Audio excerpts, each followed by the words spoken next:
जब Vasco D gamma ने सी root खोज लिया तो सबसे पहले, क्योंकि वास्को डी गामा भी पुर्तगाल थे, तो उन्होंने सबसे पहले वहाँ से स्पाइसेस लिए और अपने देश में बेचे, जहाँ पे उनको बहुत ज़्यादा प्रॉफिट हुआ।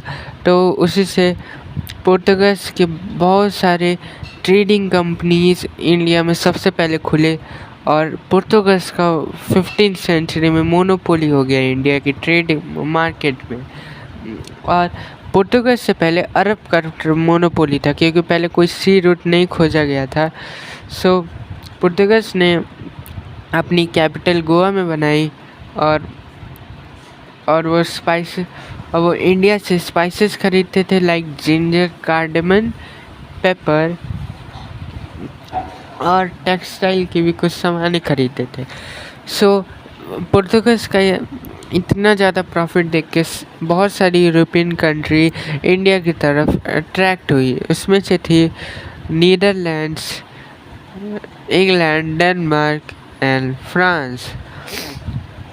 पुर्तगाल ऑब्वियसली सबसे पहले आई 1503 में, नीदरलैंड्स आई 1602 में, इंग्लैंड आई 1612 में, डेनमार्क आई 1616 में और फ्रांस 1664 में आया।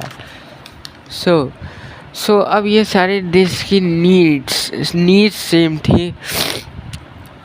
और इन लोगों के और सारे देश का कंपटीशन बढ़ रहा था, जिसके कारण कोई भी देश को ज़्यादा प्रॉफिट अब नहीं हो पा रहा था।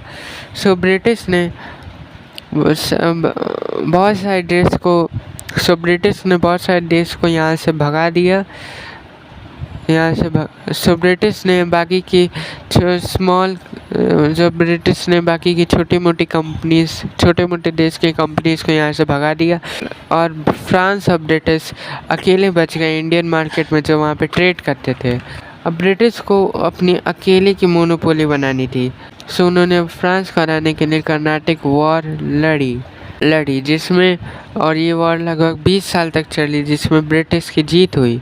And at the end British ने इंडिया के ट्रेडिंग मार्केट में अपनी मोनोपोली बना ली। If you like this video, you can hit the like button.